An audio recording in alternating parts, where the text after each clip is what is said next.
Lights. Camera. Watch. Anora. Watch. Watch. So, this movie, I had no idea what I was walking into.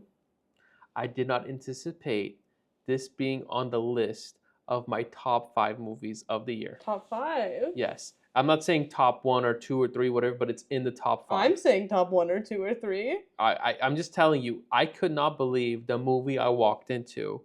And I've seen only one other Sean Baker movie, and that was, I think it's called Red Rocket, if I'm not mistaken. That's also the only other Sean Baker movie I've seen. Yes. I have not seen the Florida Project and all the other stuff, but oh my God, were we thrown onto an adventure that was fantastic, funny, like I wanted to be in that movie.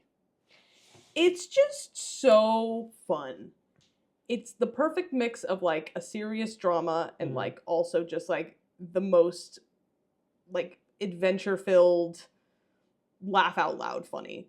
It's the perfect blend of like, oh, these characters are actually going through something and this is like something to be taken seriously, and also like this is the most ridiculous thing and the most fun thing I've seen in the movies in like a really long time.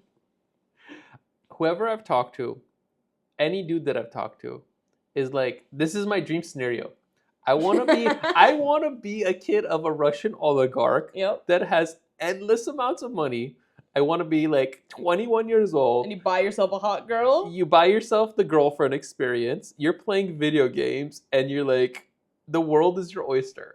And you're just having the best time of your life and you have no responsibilities. Dude, it's so good. It's hard to put into words because I love it so much. Use words. Use words. I think the fact that it's really like a road trip like buddy comedy of like these doofuses in a car with her, and like these people would never interact in any other situation but this absolute wild situation of finding this boy all across New York. There is no other situation that this group of people would be together, and they just blend so ridiculously because you have the old man who's like so fed up with this guy's shit. Toros. Yep. King. Then there's the other guy who literally just wants to go home. He gets his nose broken so early and he's like, please, please take me home. And then the other guy who's just kind of down, you know? He's the muscle of the group. He's just there for hire. Like, he doesn't seem like he really has anywhere else to go. He's just does what people need him to do, and he ends up being like the biggest sweetheart of the group. And then Anora, who's just a star. I think she portrayed that role like fantastically.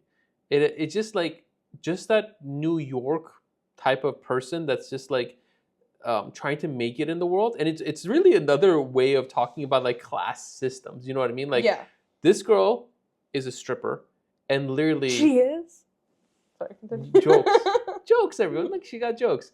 Anyways, and this is like her one opportunity, and here comes like this guy. So like, wow, I could maybe have everything. You know what I mean? Have everything. And spoiler alert for those, but like it literally can all be just taken away, which does happen. But the story, the wild chase that they take us on, like in the beginning of the movie, it's like such an uppity. It's like, hey, all we're gonna do is party, and you're gonna come with us. Imagine like, I don't know if Sean like has funds like his own movies or goes to an executive or whatever it is, and he's like, look, first 40 of the moments of the movie is like, we're just gonna do drugs, we're gonna party, we're gonna have a lot of sex. And like, we're just gonna have the best time of our life, and these two characters are gonna get married. And that's like the first like maybe 45 minutes of the movies. The next 45 minutes of the movies, it's just like comic. It is a complete wild goose chase. Like... Yes. And you know what's the best part of this movie? Like, this kid is like a son of a Russian oligarch. And whenever you hear those types of things, it's like, this movie can go dark any moment. Yeah. And like, not like dark, like, oh my God, you're gonna get killed. Like, oh, you're like gonna be like chopped up in pieces. Your organs are gonna go somewhere. Especially like the sequence in the beginning of the movie before you really know like what kind of movie this is. After they get married and they're in the house and the Russian goons show up for the first time and he runs away and she's just in the house. Like, this could turn into like a kidnapping like horror story at that moment, and you don't know. But it's actually like a laugh out comedy from that moment on. But at that moment, you feel such stress for her because the whole reason she's into this situation in the first place is not, you're right, not the idea of him that intrigues her. It's the idea of like the money and the life change from what she has. It's her only way out of like her current life situation, right? Yeah. So she just sees him as like my ticket out of here rather than like this wonderful guy I've met type deal. So she's in love with the idea of the life that she could live. And from the whole moment that when those people step in, she doesn't know what's happening. She doesn't know if she's in danger. She really doesn't know at that point what she's gotten herself into. And she doesn't know like where this is going from there. And so she's just desperately trying to grasp on to the life that she is trying to attain the whole rest of the film, while these goons are just trying to find this little idiot all around town. You know what's really interesting about those guys is they are from all various different backgrounds, and they work for a person that they know is above everybody that they encounter, whether it's a lawyer, whether it's like a judge, whether it's like random people in the street. They don't care who they are. Like, they are so oblivious that this person is a kingmaker that basically can make your life anything possible. Like, if you, it's like you got to grovel to this guy anyway, and you got to do whatever, because this guy can like ruin your entire life or set you up for life. And I think a lot of the time Toros and like this other guys, they're like, look, we got a pretty nice situation. Like, this kid is not that bad. But then all of a sudden we let him go for like 2 weeks. He goes off and gets married.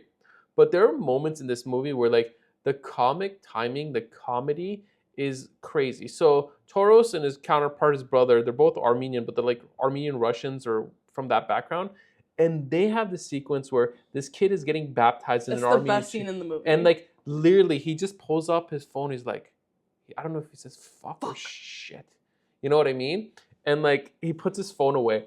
And then he slowly goes through the process of like analyzing like, I need to get out of this situation and solve the problem. And he just says like, I'm sorry. I'm sorry.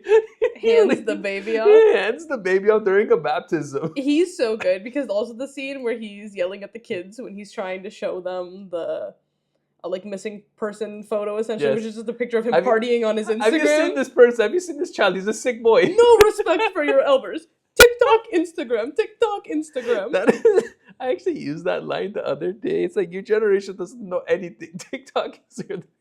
That is, those like liners are like one of the best things because I feel like I've met these people in real life. Yeah. And I'm sure everybody has met someone that like embodies Toros or his brother, or was his name Igor? Yeah, Igor. Like Igor, you know what I mean? The silent guy.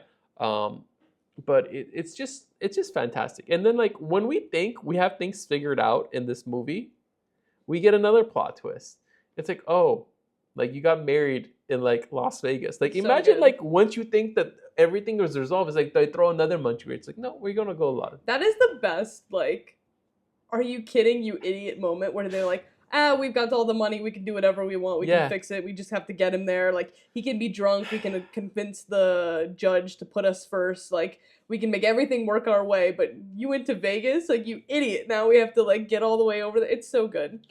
I like that they gave sex workers in this movie, like people. They made them people. Well, that's Sean Baker's specialty. I know, it's like interesting. Like you don't see a lot of people, like usually people that are like strippers or anything, like they're just the disposable background characters.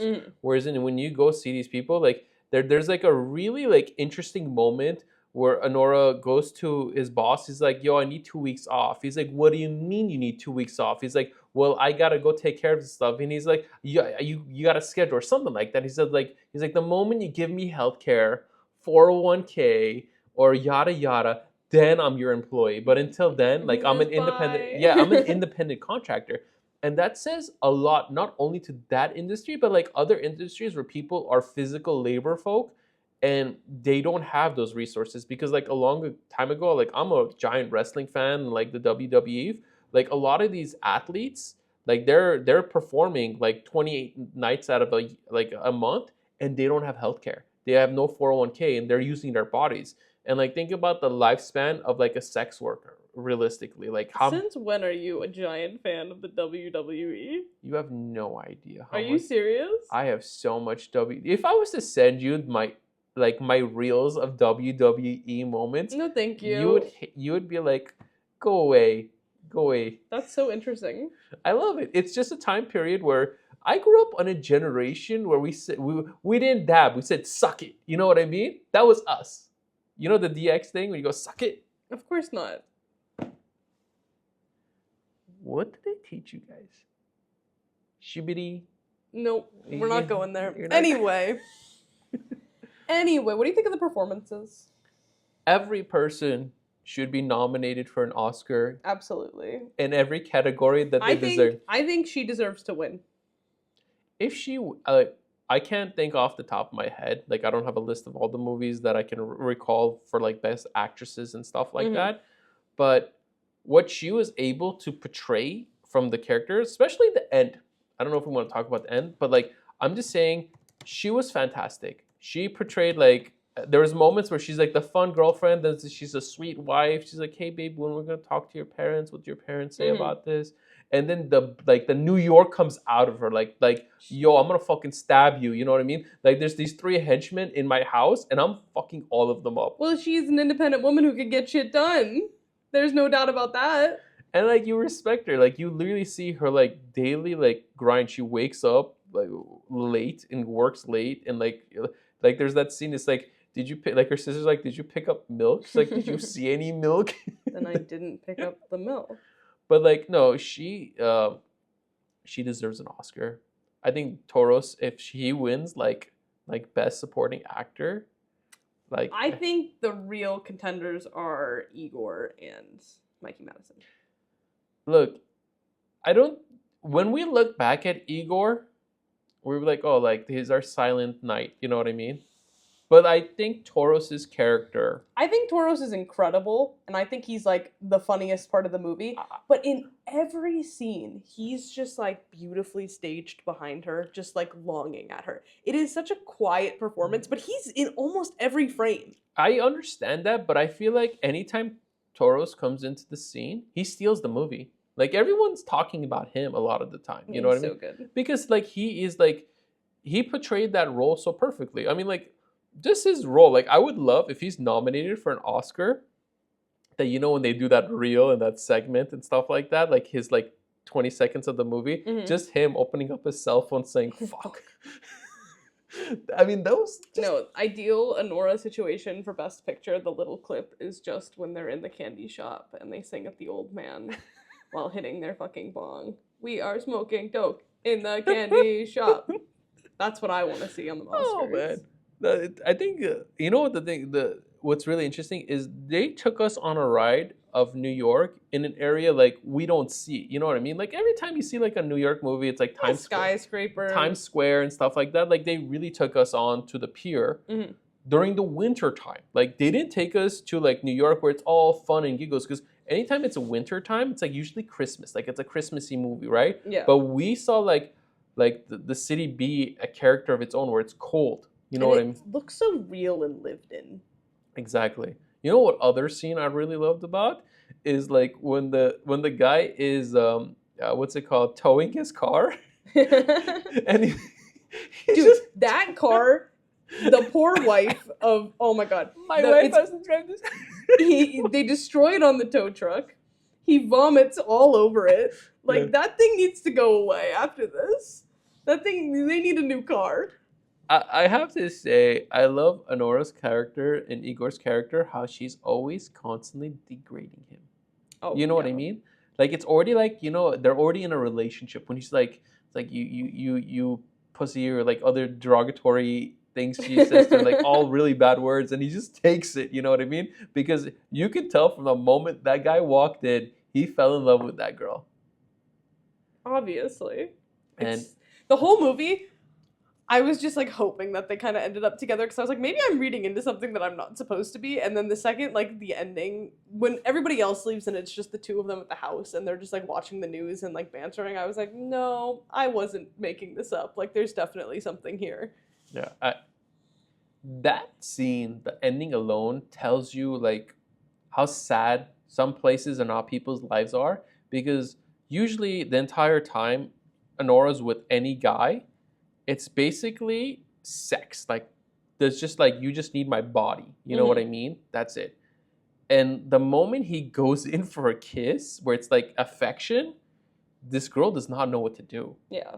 And that's one of the sad parts, not of like just like the movie, but like in society, because there's so many people that are like maybe in relationships like that, where they're just viewed as like the girlfriend experience. I think there's like a lot of ways to read the ending, and I think there is no better way to read it or to end it, because the whole movie is just like such a wild ride, and we're cackling in the movie theater, and to end on such a quiet note is, I think, such a great choice. Yeah. It's like a somber moment. It's like, look, at this life is a crazy ride, but at the end of the day, it's just two of us trying to just comfort each other, and like at least like throughout all the chaos and we go through. And like that movie is like beginning to end chaos. I forget the is his name Ivan? Like I forget it. Like the guy that The other guy? the young boy. Yeah. Ivan and stuff like that.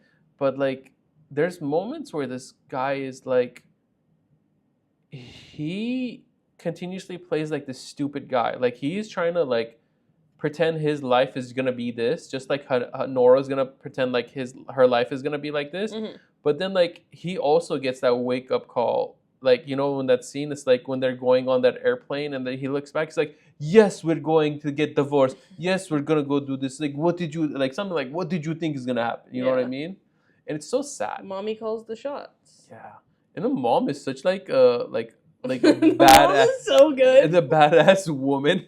And like the mom, when like Anora starts talking shit about the mom, and like the dad is over there, like this guy is an oligarch. The dad is fucking cackling. It's like go.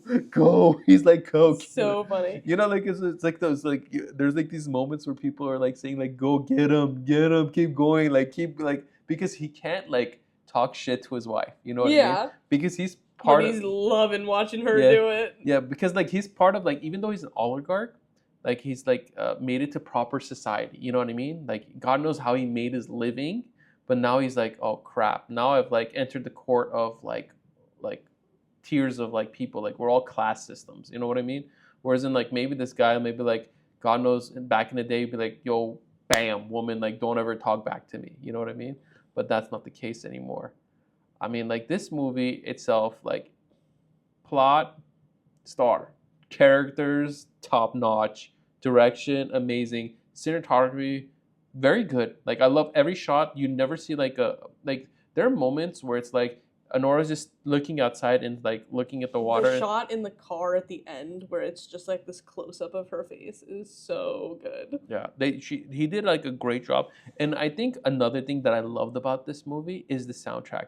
They put in like great music throughout the entire fun time, because there's movies where there's like montages of fun. Like The Hangover is like one of them, but like I viewed this like montage like a realistic montage. And they got those club classics. You know it, bottle service. You know, so this movie again, like if we had to categorize it, Oscar worthy. Yes. Razzie material. Absolutely not. Cult classic. I not think cult, just classic. Classic. Streamable. Fantastic. Like all for every it. day, all day. And this is like, I had like forgettable or legendary. I feel like it meets like legendary, streamable, classic, Oscar worthy. It's my movie of the year. Because you know what the difference is?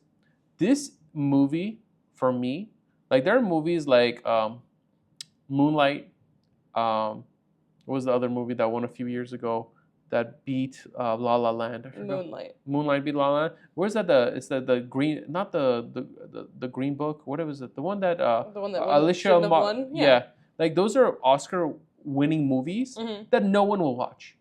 I don't think that's true. I'm just saying, probably not. But Moonlight people like it.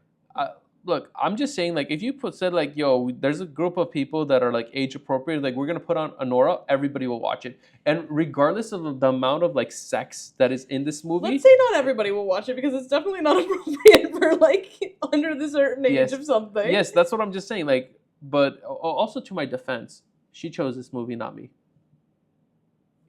Aren't you happy? No, I'm just saying, like, it's just like, I didn't anticipate what this movie was going to be. It wasn't Passages, okay? Yeah, like, that was, like, our first movie, like, I think we kind of watched, but, like, it was, like, I think, like, this one was just, if you're going to do sex, make it fun like this. It's so fun. Like, you don't need, like, 10 minutes of it. You need And she's like the- making fun of him the entire time. It's like, I'm... 'Cause he's so bad. He's like, I'm yours for another hour and 45 or something like this. Like, we So can go good. again. And then he's like, yeah.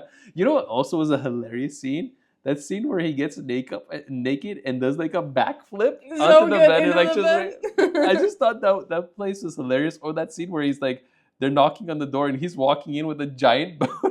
He's shutting the door on them, just bone around. It's so good. I just love it. The only thing that I'm concerned about this movie is compared to all the other movies, and I feel like universally a lot of people, whoever saw it loves it, it's not making that much money.